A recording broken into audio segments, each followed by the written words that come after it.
আচ্ছা ও কি আশায় বসে আছে একটু বলবে? ও কি ভাবছে যে বাবু এসে ওকে আবার ঘরে ঢোকাবে? ওকে বলে দাও সেগুড়ে বালি, সেটি হচ্ছে না। যাও ওকে বিদায় করো, গিয়ে যাও, আপদ বিদায় করো, যাও। মা আবার কি এত ভাবছো আকাশ পাতাল? হ্যাঁ, যেটা বলছি সেটা করো, গিয়ে যাও ওকে বিদায় করে এসো। কিন্তু মা, তার আগে আপনার ছেলের একটা খবর পেলে ভালো হতো না? সে কখন থেকে ফোন করছি, কিছুতেই ফোন লাগছে না।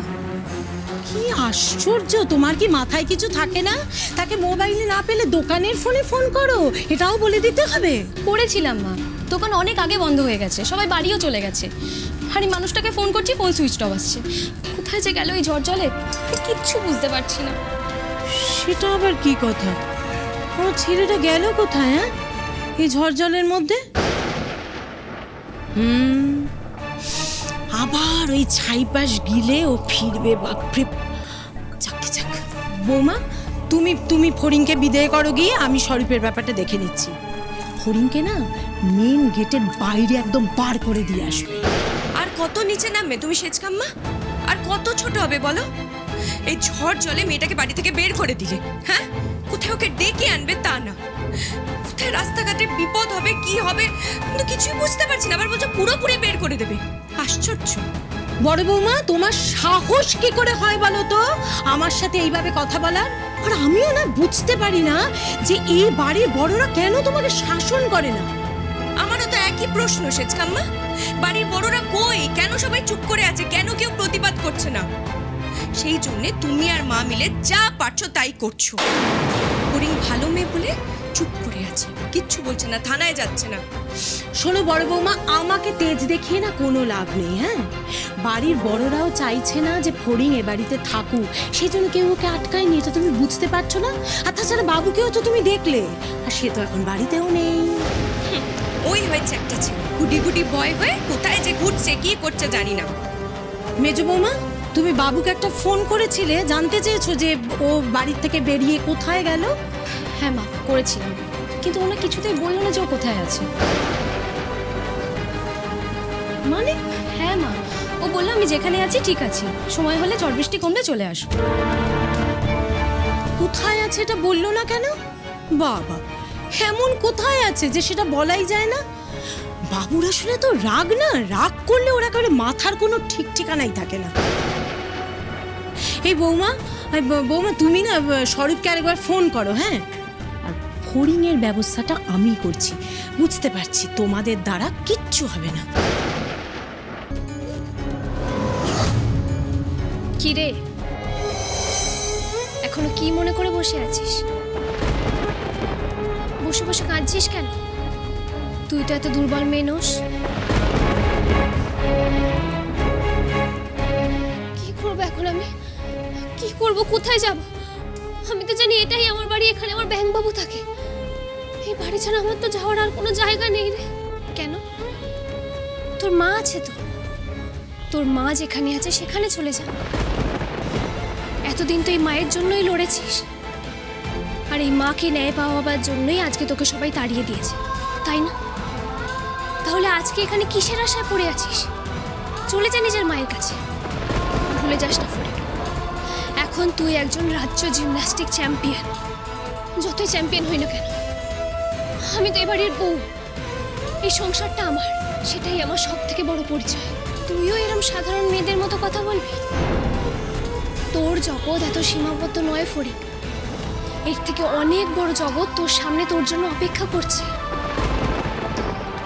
জিমন্যাস্টিক জগতে তোর খুব নাম হবে, সবকিছু পাবি তুই জীবনে, তোর মাকে পাশে পাবি তুই।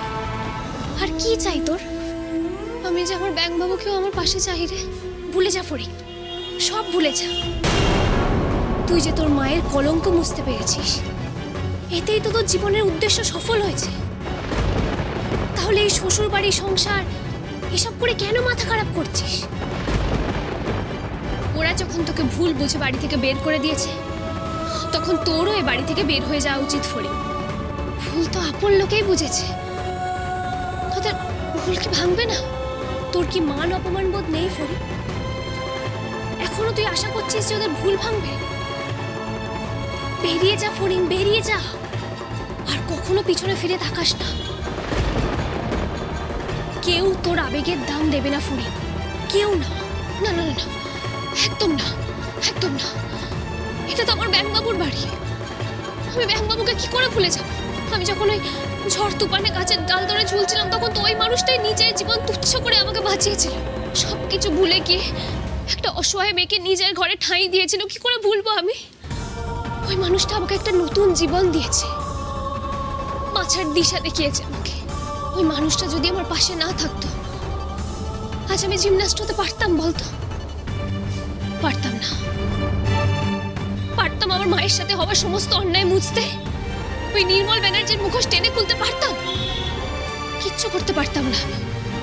ব্যাংবাবু না থাকলে সব আমি কিচ্ছু করতে পারতাম না, আমি বেঁচেই থাকতাম না। এই পরিবার আমাকে আশ্রয় না দিলে আমি আমার মাকে কি করে খুঁজে পেতাম বল? তাই যদি হতো তাহলে এই বাড়ির মানুষগুলো এতটা নির্মম কি করে হয়, এতটা নির্দয় কি করে হয় যে তোকে বাড়ি থেকে বের করে দিল? ওদের কোনো বিবেক নেই? যে পরিবারটাকে তুই নিজের বলে মনে করছিস সেই পরিবারটা তোকে নিজের বলে মনেই করে না ফুরি। নিজের জীবন নিজের মতো করে গড়ে নে ফুরি। এই জগতে কেউ কারণ নয় ফুরি। সময় এলে সবাই সবাইকে ভুলে যায়। প্রয়োজনে তুই তোর মাকে নিয়ে আলাদা থাক, আলাদা থেকে এই দুনিয়াকে বুঝিয়ে দে যে সব মেয়ে শ্বশুর বাড়ির মুখাপেক্ষী হয়ে থাকে না। বাইরেও মেয়েদের একটা নিজস্ব জগৎ থাকে, বুঝিয়ে দে সেটা সবাইকে। তুই ভুল বলছিস, একা ফড়িং কিচ্ছু নয়, সবাইকে নিয়েই আমি। মায়ের জন্য আমি লড়াই করেছি ঠিকই, কিন্তু এই পরিবারটাও তো আমার। আজ রাগ করেছে বলে আমাকে বাড়ি থেকে বের করে দিয়েছে, কিন্তু কিছুদিন পরেই ওরা নিজেদের ভুল বুঝতে পারবে, বুঝতে পেরে আবার আমাকে কাছে টেনে নেবে। এই পরিবারের বিরুদ্ধে গিয়ে এই পরিবারের একজন খুব কাছের মানুষের অন্যায়ের ব্যাপারে আমি সবাইকে বলে দিয়েছি। এতে তো রেগে যাওয়াটা স্বাভাবিক, তাই না? মা, ব্যাংবাবু এরা আমাকে বারবার করে বারণ করে দিয়েছিল, বলেছিল আমাকে আমরা জানি যে তোর সাথে অন্যায় হয়েছে, কিন্তু এটা তুই কাউকে বলিস না। কিন্তু আমি তো কারোর কথা শুনিনি, আমি শুধু আমার মায়ের কথা ভেবেছি। আমিই তো অন্যায় করেছি, তাই না? না না না না, আমি এখানেই বসে থাকবো। রাগ কমে গেলে ওরা নিশ্চয়ই দরজা খুলে দেবে, আমাকে কিছুতেই তাড়িয়ে দিতে পারবে না ওরা, কিছুতেই না। তুই মূর্খের স্বর্গে বাস করছিস ফরে, কেউ আসবে না তোকে বাড়ির ভিতরে নিয়ে যেতে। না হলে তোর ব্যাংবাবু তোকে এভাবে কথা শুনিয়ে তো বাড়ি থেকে বের হয়ে যেতে পারতো না। সে তো আমি ওর কথা শুনিনি বলেও রাগ করে বাড়ি থেকে বেরিয়ে গেছে। একটু পরে রাগ কমলেও আবার ফিরে আসবে। ও কখনো চাইবে না যে ওর ফড়িং এভাবে বাইরে একা বসে থাকুক। আমি জানি ও একটু পরে বুঝতে পারবে যে ফড়িং এর সাথে যেটা হয়েছে অন্যায় হয়েছে। ওর মন আমার জন্য ঠিক কাঁদবে, ঠিক কাঁদবে আমার জন্য। তার যদি তোকে নিয়ে এতই ভাবনা হতো তাহলে বাড়ি শুদ্ধ মানুষের সামনে তোকে ফেলে রেখে সে চলে যেতে পারতো। শুধু শুধু আশা করিস না ফড়ি, কেউ ফিরে আসবে না তোর কাছে। কিন্তু এই পরিবারটা তো আমার, এই পরিবারের সাথে আমার জীবন জড়িয়ে গেছে। একমাত্র মৃত্যুই আমাকে এই পরিবার থেকে আলাদা করতে পারবে। শোন ফড়ি, এই দুনিয়ায় নিজেরটা নিজেকে ছিনিয়ে নিতে হয়। কি বললাম বুঝতে পেরেছিস? ছিনিয়ে নে ফড়িং, ছিনিয়ে নে। নিজেকে সবার সামনে এত দুর্বল করে মেলে ধরিস না ফড়িং। নিজের পাওয়াগুলোকে এবার ছিনিয়ে নিতে শেখ।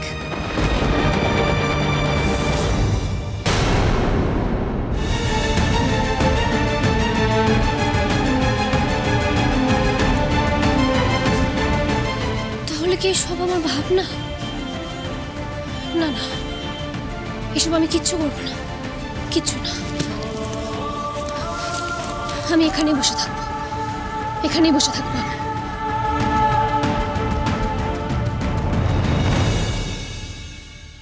তোমার মধ্যে যদি এতটুকুনি লজ্জা শরম অবশিষ্ট থাকে তাহলে এ পাড়ায় তুমি আর কখনো ফিরবে না।